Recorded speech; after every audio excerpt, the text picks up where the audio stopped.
Hello, my beautiful friends. I am Laurel Bleadon-Maffei with Illuminating Souls, welcoming you to this episode of Sleepy Bedtime Blessings, a podcast designed to help you rest, relax, and fall asleep, all while deepening in your connection with your beautiful team of angels who love you so. If we're meeting for the first time, allow me to introduce myself. I am an angelic practitioner, a spiritual teacher, and an encourager of souls.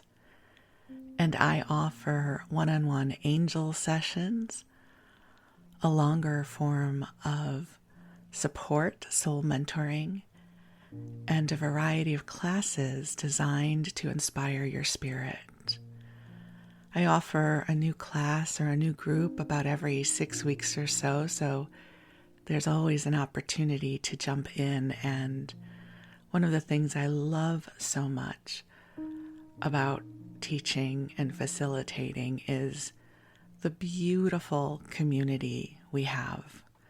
So if you are looking for your people, if you are looking to meet others who live in the light from their hearts, I invite you to consider joining us for one of the classes I have coming up. And you can learn more at my website, illuminatingsouls.com, where you can also sign up for my mailing list, and then you'll receive all of my class announcements. And if you are one of our loyal listeners who has been here for a while, I want to say thank you for being here. I love getting to come to the microphone knowing that you are there listening, and we get to keep each other company for the next hour or so.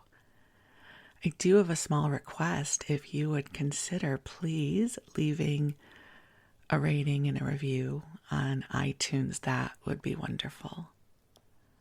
But for now, the angels and I are here to help you come into just a beautiful, sweet, nourishing, nurturing space where you can replenish and come into your center. So this podcast is a mashup of two of my favorite forms of self-care, which are connecting with the angels. It is absolutely a part of what keeps me centered and in alignment. And then the other is listening to a sleep podcast every night as I am falling asleep. I've been doing this for many years now, and I love the ritual of going to bed. I love my waking life, but there is something just so delicious about the end of the day when I get to crawl into the bed under the covers, especially right now because it's cooler in the evenings. And my husband and I both love to sleep when it's cooler, so we have lots of blankets on the bed, and I love curling up with the pillows and the blankets, and then I put in my earbuds and I pick a sleep podcast to listen to. I don't have a specific one I'm listening to right now. I just sort of see what appeals to me in the moment. And I'm happy to report to you that my own podcast helps me fall asleep. So we have over 250 episodes in the archive, and there's lots of content for you, different kinds of episodes. So I love to go back and listen to the older ones as well. So lots of ways that we can support you. And in addition to this being a sleep podcast, I acknowledge that many of you listen in your waking hours. So we get to keep you company as you go about your day. So whenever and however you choose to listen, I am grateful you are here. And I appreciate you choosing to listen and let us spend some time together. So the way each episode is structured is the first 15 to 20 minutes or so, I ramble, I try to weave in some sort of spiritual insight, but nothing too heavy. And then I bring the angels in and they're already here. So we get some time with the angels. And then for the rest of the episode, we go into story time. And story time might be stories from my own life. We might flip through the pages of an old cookbook or an old TV guide or something that's in the public domain. So when I go to record these episodes, I just sort of listen to my heart and see what intrigues me, where I feel like I want to go as the narrator of this podcast. So I don't plan too far ahead. I'm very fortunate that the format of this podcast is in alignment with a sense of spontaneity. There are some podcasts that I listen to and I can appreciate that they invest many, many hours in preparing for the podcast. But for me, I just plug in the mic and I go. So I'm lucky in that way. So I invite you to get comfortable. Take some nice deep breaths in and out. And I acknowledge you're among friends here. I so appreciate that we have an opportunity to connect in this way. One of the things I have noticed is, as I get older, it seems to be a little bit of a different experience, meeting people and building community. And I never would have imagined that I would feel such a sense of intimacy and community with people that I haven't even met. Because in this podcast, we're connecting in our hearts. We're sharing a soul connection. And I feel you. Like I feel the sweetness of our community. I feel the sweetness of you. And that fills my heart with so much love, and I hope it does for you as well. So as I record this, it is early morning. I am doing my best to come back to my old routine that was when my husband would leave for work, which is about 6 a.m. I would just come right back to the microphone and start recording an episode. But in recent months, I have allowed myself to just ramble and wander and do other things. And there are other things I enjoy, whether it's scrolling through social media, watching television, answering emails. I would start doing other things, and then the impetus to record the podcast would get pushed back and back and back some more until I was like, oh, it's too late. I don't want to do it now. And so I'm so proud of myself. It is early morning and here I am with you. And what I love about this time of day is it is still very quiet. And I just don't mean audibly quiet. I mean energetically quiet. The sun has not yet come up. So it's still dark out. There feels like there is a sweetness in the energy that I can feel into. Whereas when I try to record these episodes later, once I'm more awake and the world is more awake, it feels like it takes a little bit more effort to come into this quiet, sacred space. But right now it's here, and I'm grateful to share it with you. So I'm going to invite the angels in to be with us. They're already here, but I can feel them here in the energy field. And I'm grateful for the opportunity to share them with you. So I'm going to invite you to take some nice deep breaths in and out as we gently call ourselves forward into the heart of God. And beautiful angels on high, I ask you to join us here. I know you are already here. And I ask that you infuse this broadcast with waves of love and goodness and kindness and inspiration. I ask that you bring forward healing light and lightness of spirit. So, dear ones, just take some more nice deep breaths in, and with your permission, the angels will bring their energy closer to you.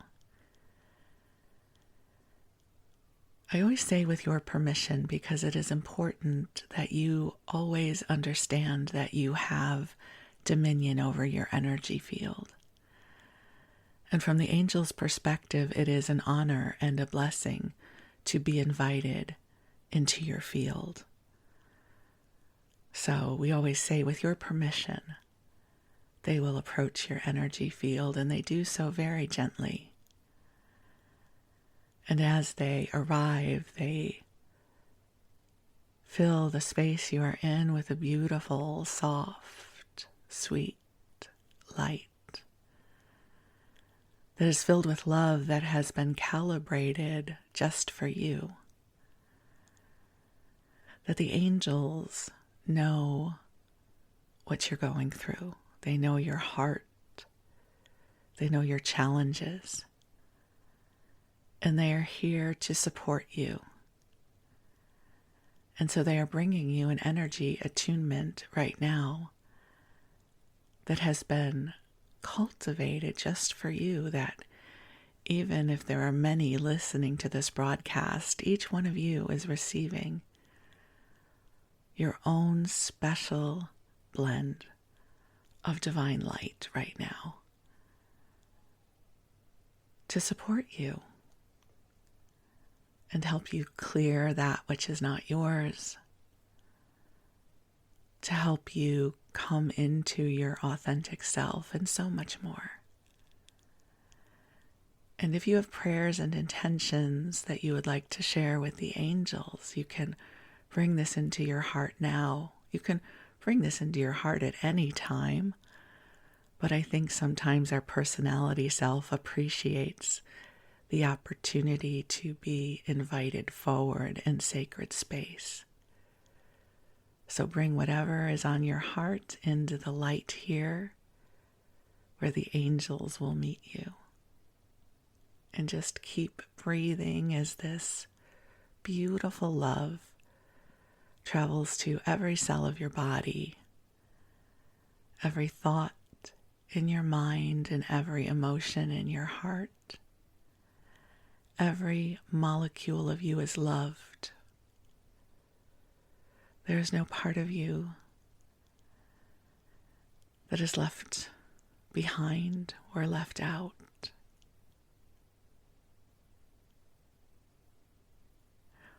It's not uncommon when I'm doing an angel session for someone that they might make a side comment along the lines of, oh, my angels must be so disappointed in me, or my angels must get tired of me asking for things. And I was just laugh and say, absolutely not. The angels, you can't outwork them. You can't out-ask them. They know how challenging life on the earth plane can be. You will never disappoint your angels. They will never be annoyed with you. I promise, heart and soul, that this is true. They love you, and they're here for you. They are team you.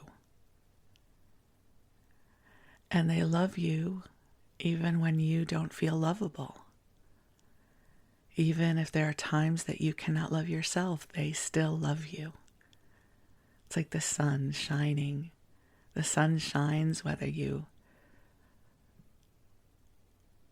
go out into the sunlight or not. It is there. And God's love is much, much, much more powerful than the sun. So we invite you to bathe in the love, to affirm that it is here for you, that it is washing you clear, that it is helping you remember who you are as a divine beloved of this universe. and that your destiny is bright and true, that you carry within your heart gifts and abilities, wisdom and love that is spectacular, and that we are blessed that you are here with us.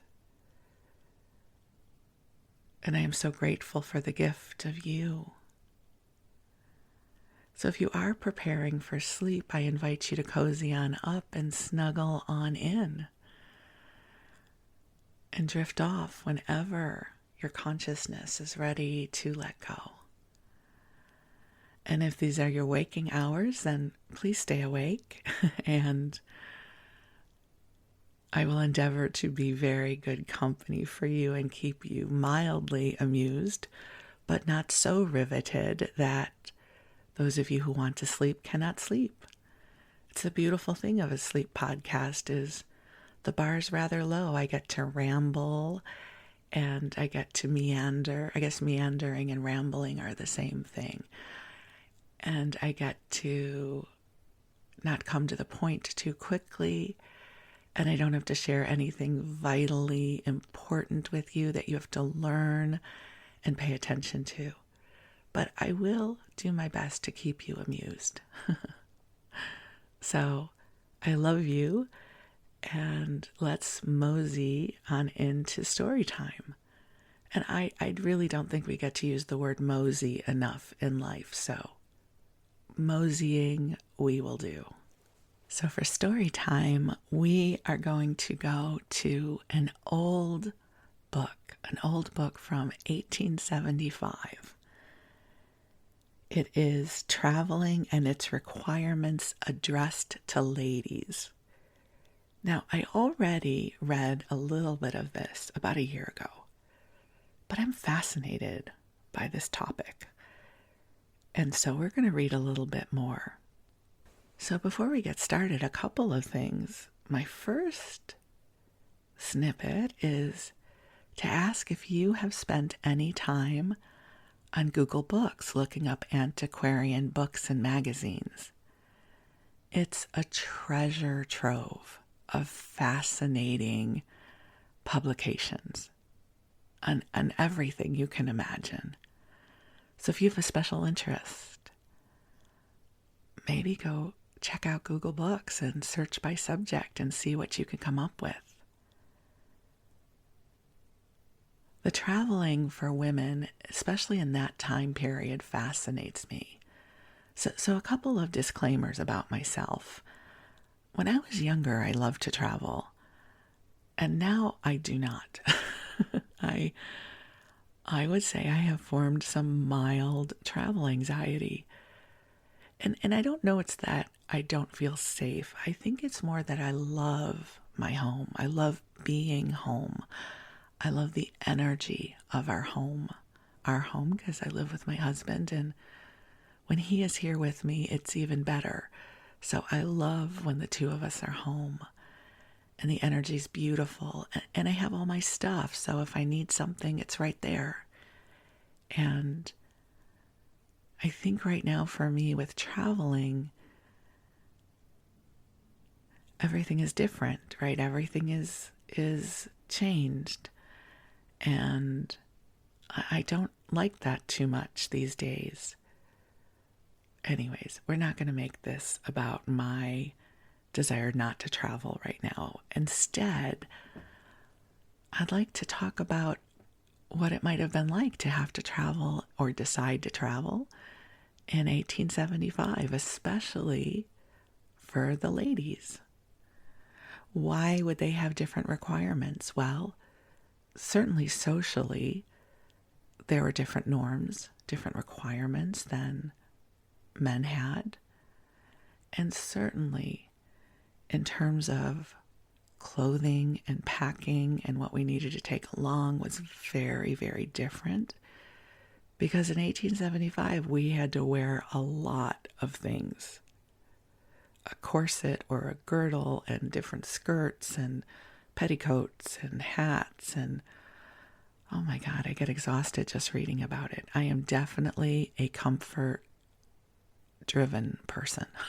Comfy, cozy clothes.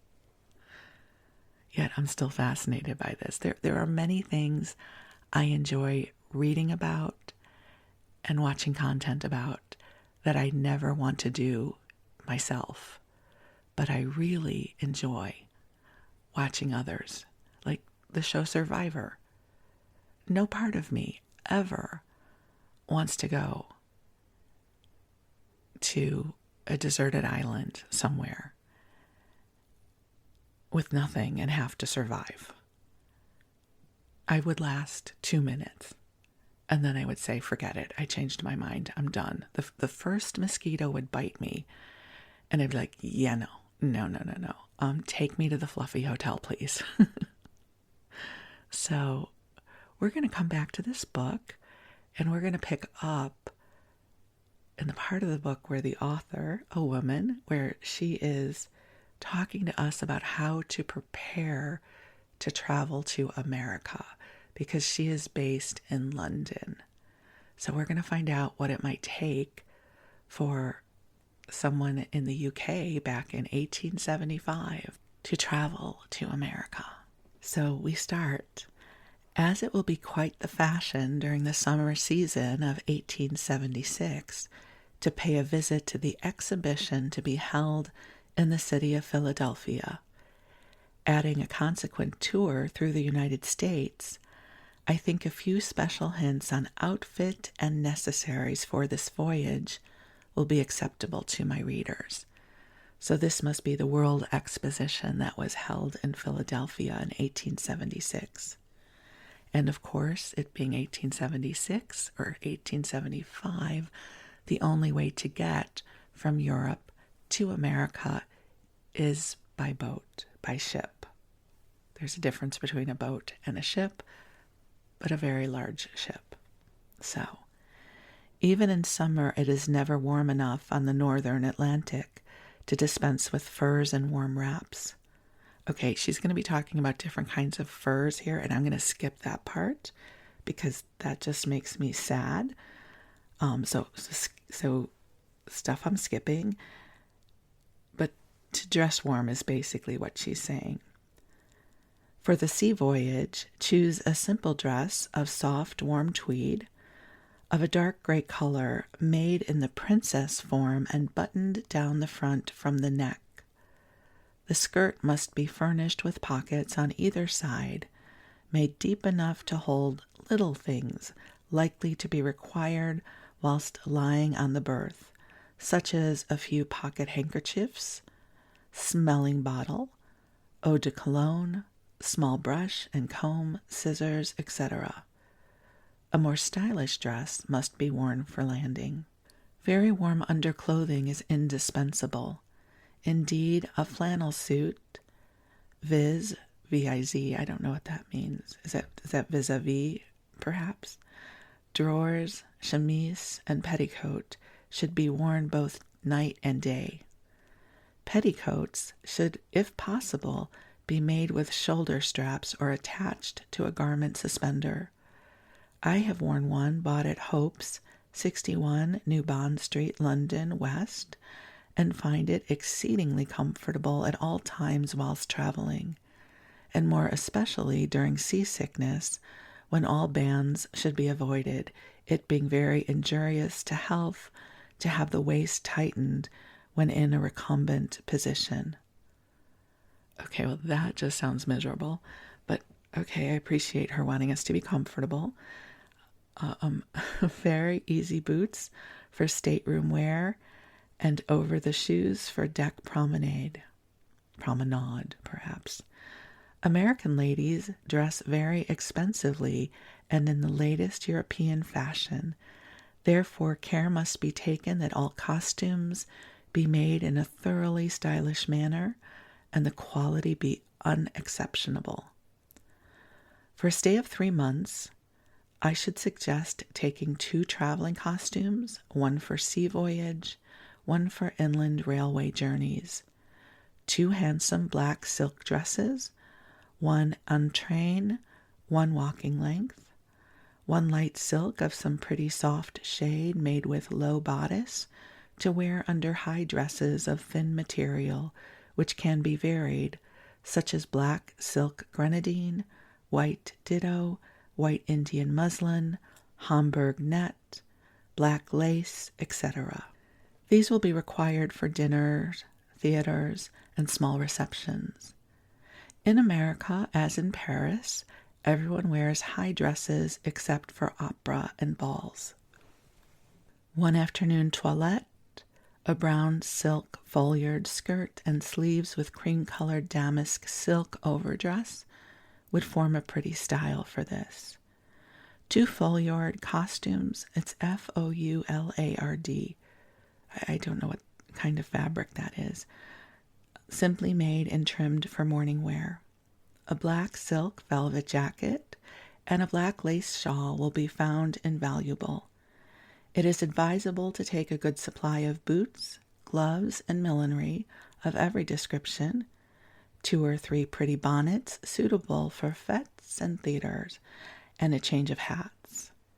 No jewelry should be worn on the sea voyage, but a few good ornaments should be taken to match dresses for land wear.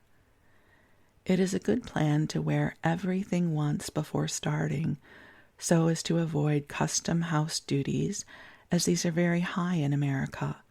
Consequently, all clothing, and in fact every article required for the toilette, is much dearer there than in Europe. And now she is talking about tour round the world. The foregoing tours I have suggested for those persons who have only a few weeks' leisure.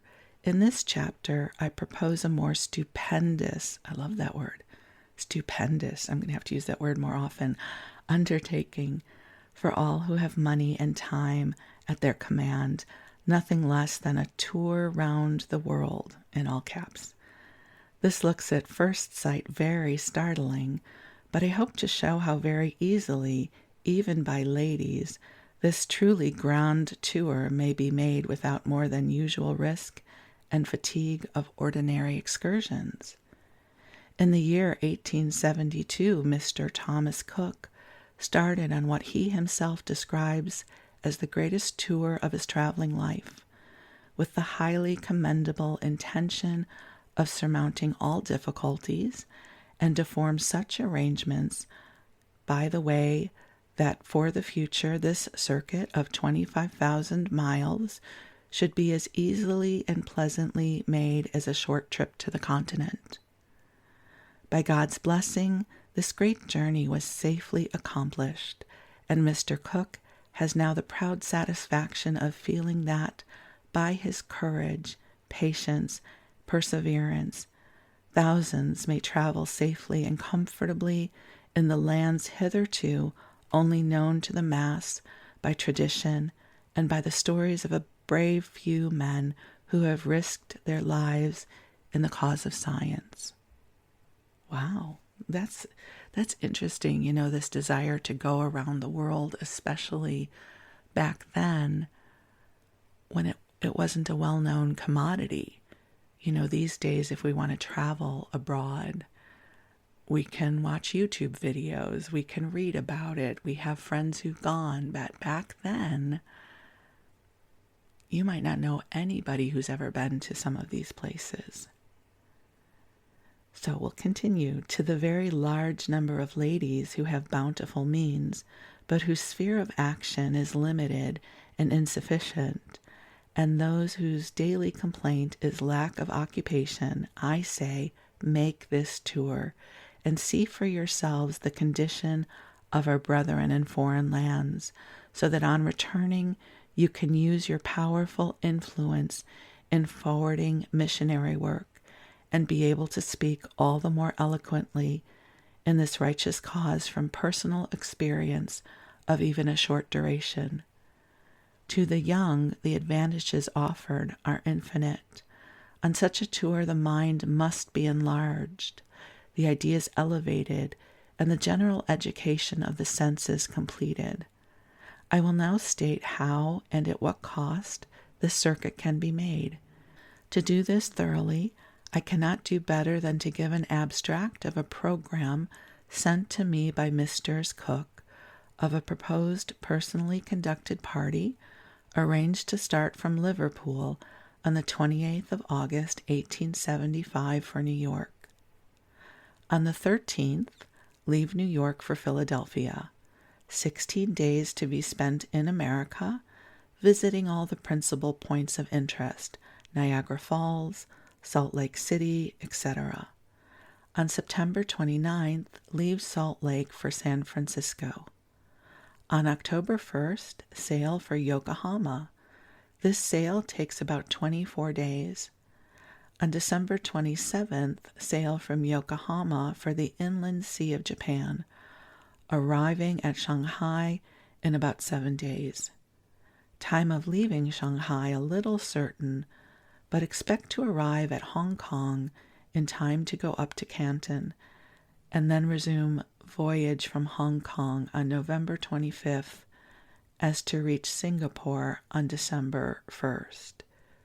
I also should mention that since this is written in 1875, they're using, or they may use, names of places that have since changed, and I mean no disrespect by reading the names as they're written here.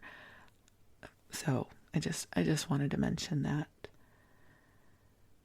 Singapore is to be left on the 2nd, proceeding through the Straits of Malacca to Penang, and from thence to Point de Galle, Ceylon, right, that's Ceylon, Seylon.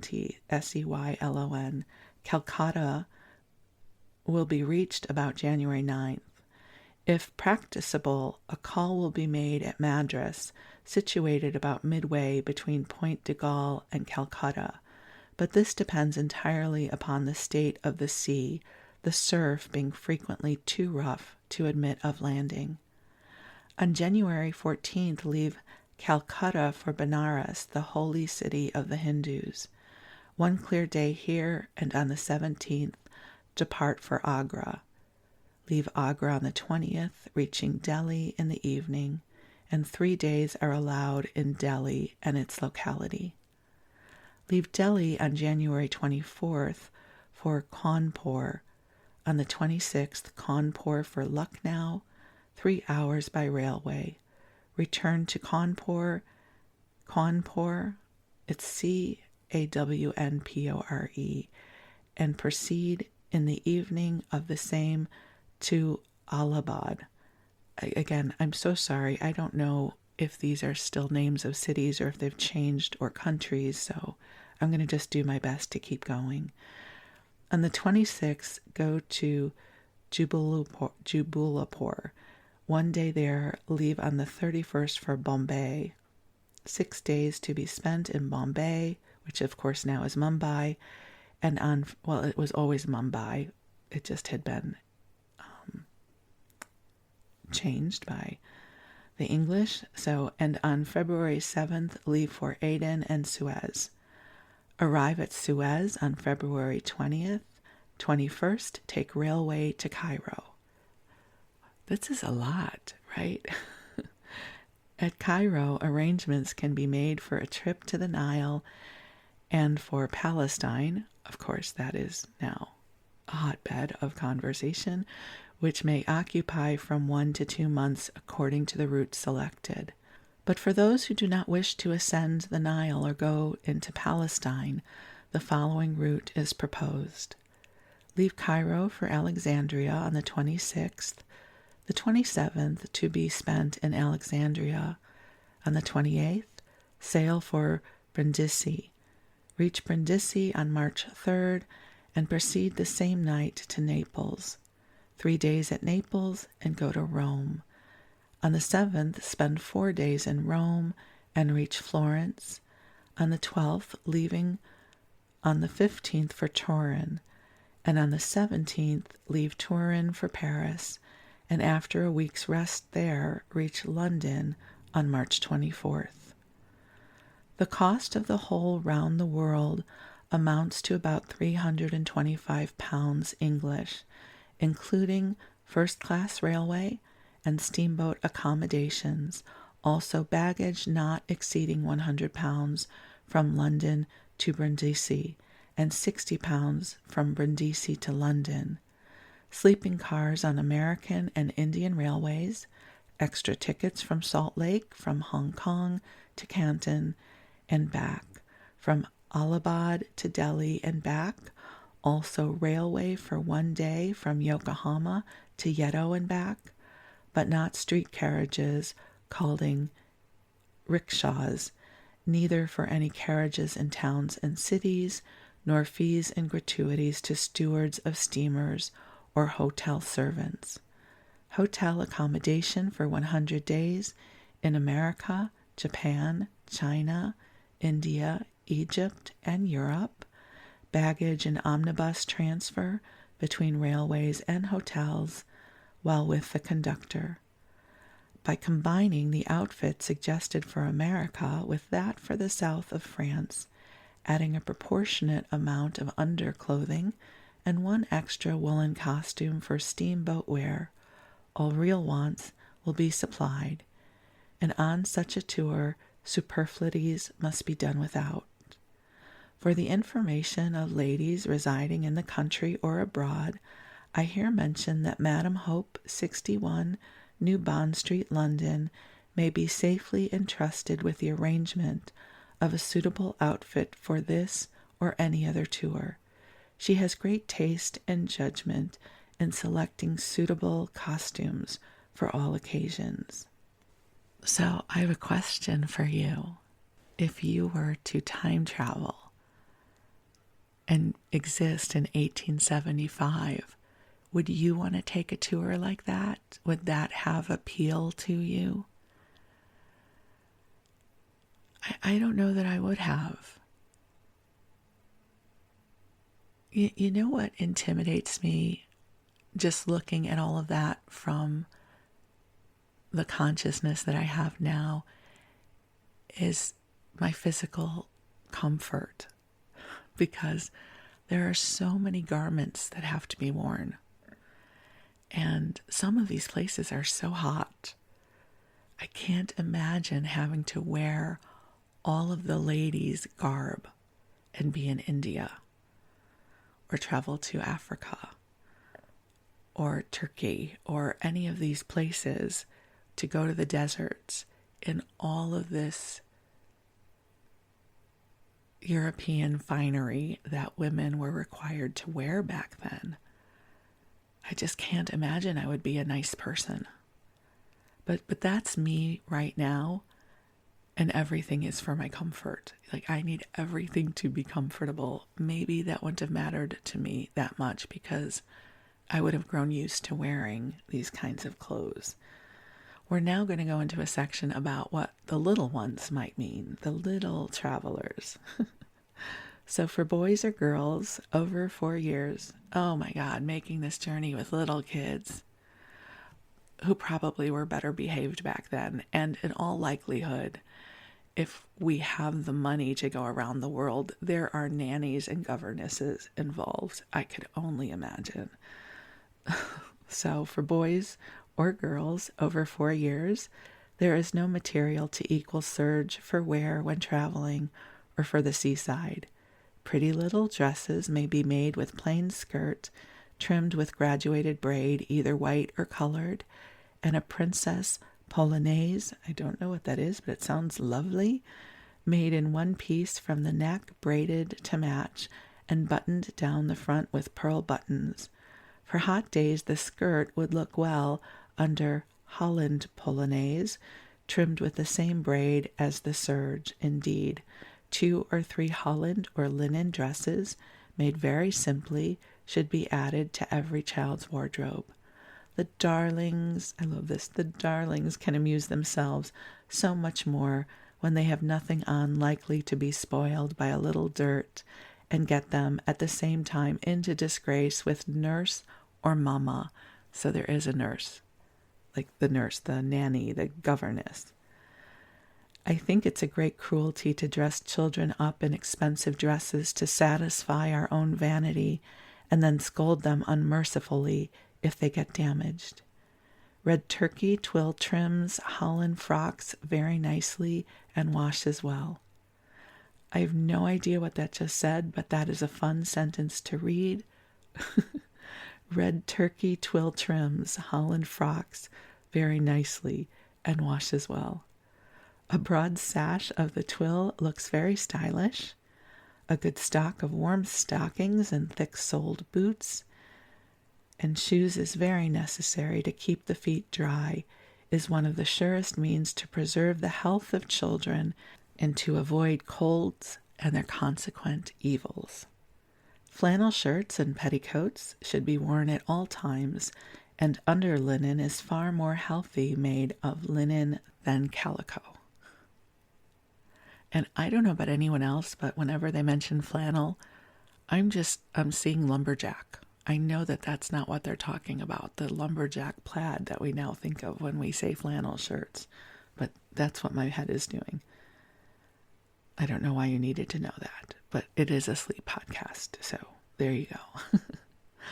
One golden rule to be observed in making all articles for children's wear is to give them plenty of room to move their limbs about freely. No tight sleeves or waistbands. Another is to buy everything of the best quality. It will be found cheaper in the end. Here I may mention that I consider Mrs. Adley Bourne of 37 Piccadilly a real friend to mothers. Every article of underclothing made by her is so scientifically cut and strongly sewn.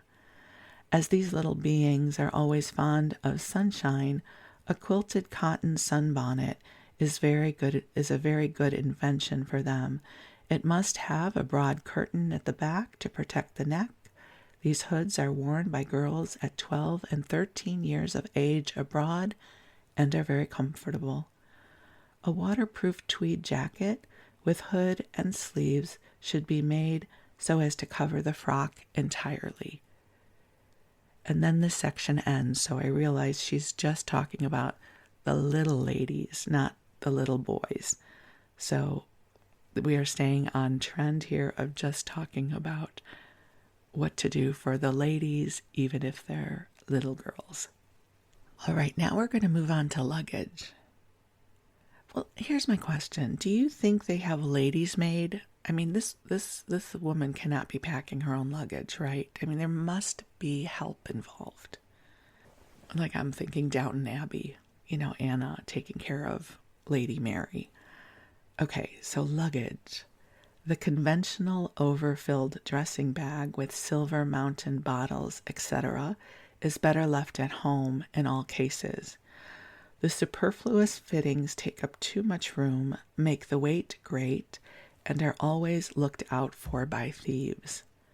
In its place, I would take an expanding Gladstone bag to hold the following articles: nightdress, dressing gown, one change of linen slippers, house boots, collars and cuffs, box, tooth and nail brush, glycerin, and rosewater mixed.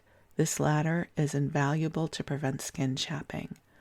A box of good and pure toilet powder, a few simple medicines, a small housewife fitted with needles, pins, glove buttons, hooks, eyes, sewing silks, cottons, folding scissors, ditto corkscrew, ditto button hook. So I guess the housewife is the little case. The bag may be made with movable fitted division in center and of convenient size, not too large to be carried by oneself at a pinch, and ought at all times to be taken at once to one's room on arriving at a hotel. In the case of a very short stay, it is a great waste of time and trouble to unpack large boxes. A dress basket is very necessary. This should be covered with black sailcloth, not American leather, and contain in the tray a compartment for boots, also a bonnet box fixed. It is the better plan to inspect the basket work very carefully before it is covered. It should be of uniform thickness to resist hard wear, and of the very best quality. This should, by skillful packing, be made with the assistance of the bag mentioned above, to continue all that is strictly necessary for any 2 months' tour.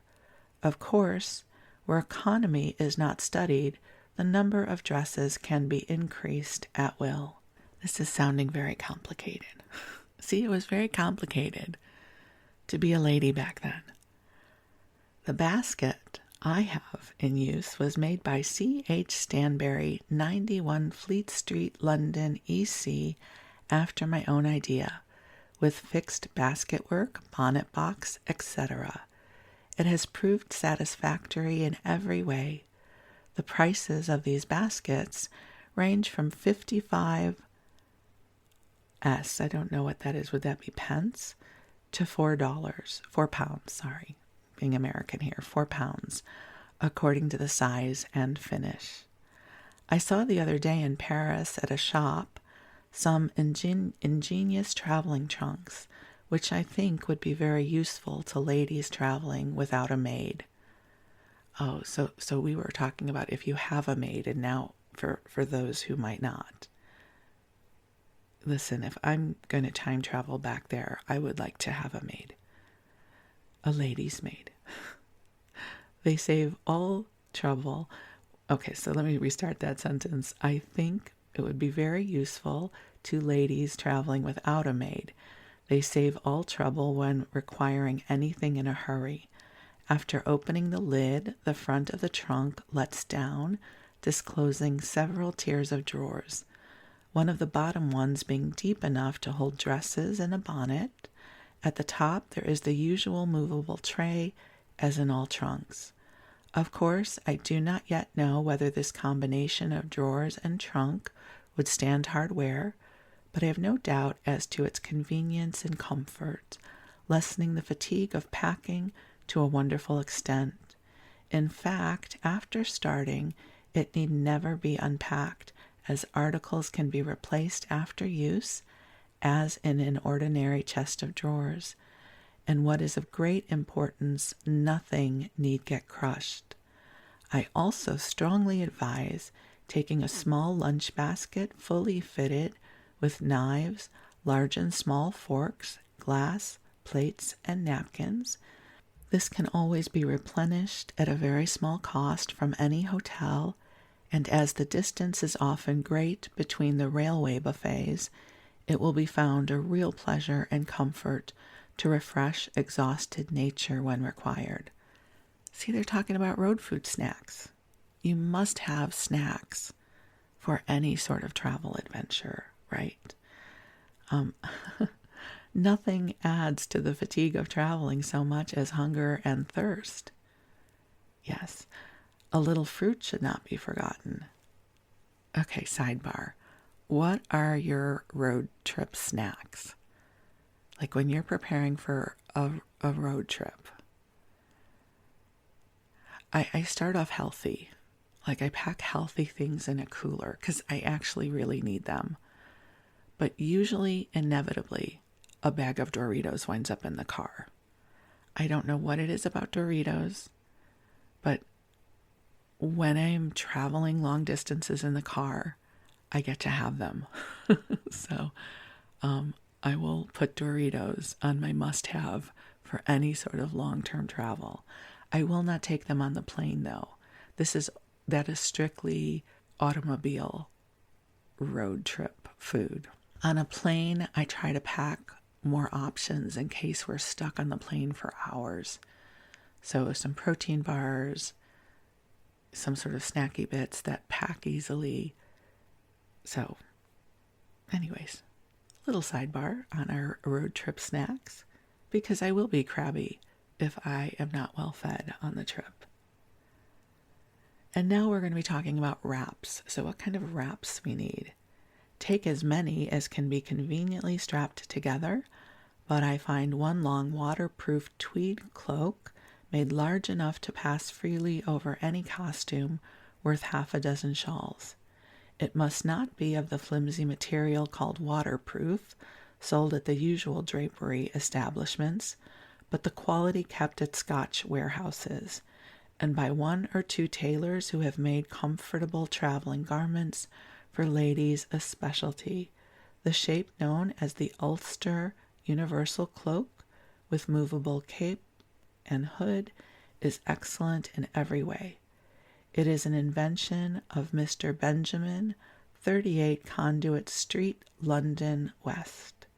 A large white umbrella, lined with blue or green, is requisite for all travelers, young or old, the clearness of the air in foreign lands rendering the sun's rays too powerful for eyes accustomed to the haziness of our English atmosphere, even on the finest days.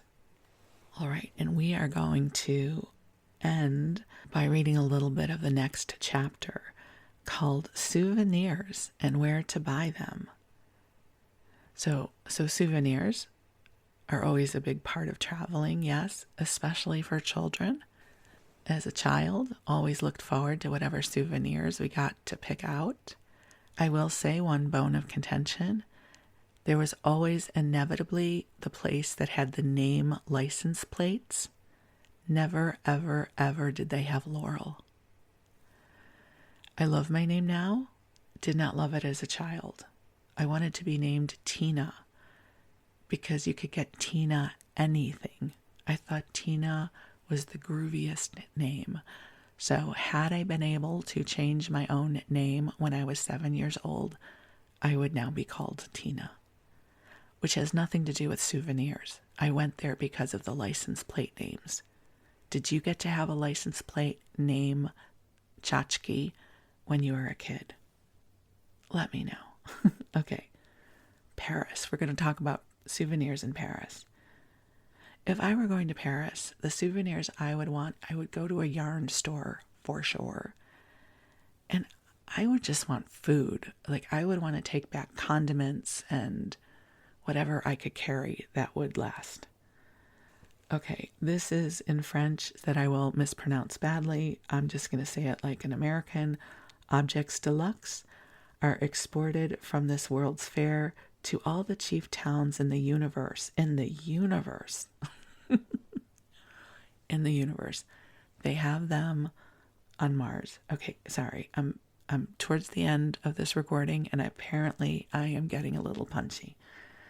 But this is great. They're exported from this World's Fair to all the chief towns in the universe immediately on their production, so that little is gained by purchasing anything at this early stage of the tour, with the exception, perhaps, of articles of dress.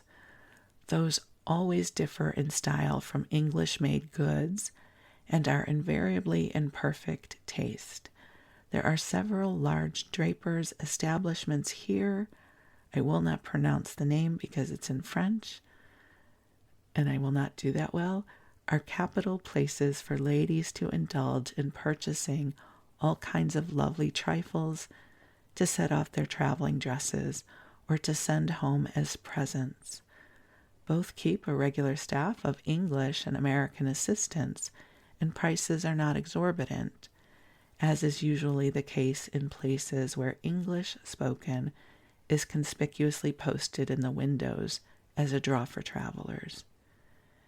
If a taste for French millinery has to be indulged in, let it be in moderation, as anxiety of any kind is fatal to pleasure, and I know nothing more trying than a pretty bonnet reduced to a mass of incongruous tulle and flowers.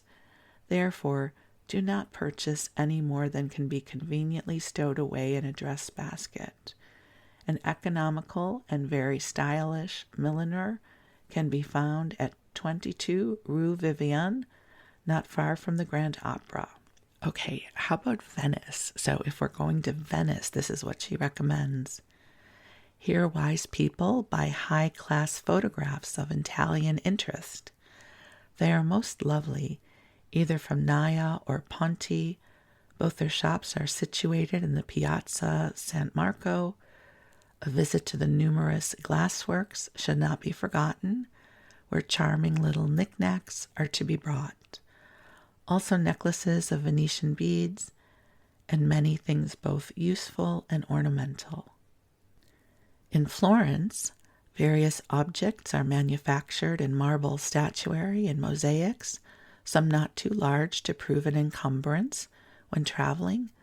Therefore, they are great favorites with me, being always beautiful and lasting mementos of the pleasant hours sure to be spent in this queen of cities. Mosaic jewelry in very good patterns is to be found in many shops. In Sorrento, it is chiefly noted for inlaid wooden objects and various articles of underclothing made in silk. In Pisa, statuary models of the famous Leaning Tower, etc., fashioned out of alabaster, are very pleasing and are conveniently packed for transit home. Here I may mention that from all places in Italy, statuary, furniture, and other heavy articles had, of course, best be shipped to their destination. The shopkeepers are quite used to this, and in case of purchases of importance, are quite prepared to accept small payment on accounts, collecting the balance on the delivery of goods. Genoa. Few will leave Genoa without buying some of the renowned filigree work. The gilt lasts longer, and although perhaps not so delicate in appearance as the silver, is very beautiful. The latter turns black so very quickly in London. Beautiful lace and velvet may be had here. In Rome, some lovely unset cameos are to be bought at a very low price here, both in shell and various stones, and when mounted suitably in gold as brooches, earrings, lockets, sleeve links, etc., are useful and beautiful. Sashes and ties in the true Roman colors are in special shops. Imitation pearls are so skillfully and delicately made that if a careful choice be exercised, they cannot possibly be detected. But ladies must bear in mind these require the same care and keeping as the real ones, and if wiped carefully with tissue paper and then put in a tin of airtight box with layers of cotton wool, they will never lose their beauty. All through Switzerland in the Black Forest, an endless variety of objects in carved wood will be found. Also, all kinds of ornaments in onyx, jasper, cornelian lapis, etc. But as the patterns of these things are nearly identical all through this route, I recommend them to be purchased at the point nearest home. And that feels like a good place to end the exploration of this book for right now. So again, does that sound good to you? Or maybe would it have sounded good to you at a different time in your life? I don't know. I can't say. It's so hard to think about that from the perspective of this moment in my life. I definitely have always had a thirst for knowledge, of understanding and experiencing things. So these days, a lot of that curiosity and wanting to experience and learn is met because in the modern age, we can watch movies and videos and have access to so much reading material and listening to other people's experiences. And that level of immersing ourselves in that which we find fascinating was much harder to come by back then. So perhaps this curious nature of mine could have led me to wanting to travel more, because that would be the best way to understand and learn and experience. So maybe I would have traveled a lot more back then. Who knows? We'll never know. I can certainly say if I was living the life of my great-great-grandparents, I would not have traveled, because we would be poor Jewish people in Eastern Europe. So I would not be a lady of London with a lady's maid and a governess for my children. So I guess it all depends on what parts of our lives we pick to ship back with us into the Wayback Machine. Anyways, I just find it fascinating. So I hope that you have enjoyed our time together or gone to sleep and found it utterly sleepworthy. So I thank you for listening and allowing me the honor of keeping you company. So, my beautiful friends, I wish you the sweetest of dreams.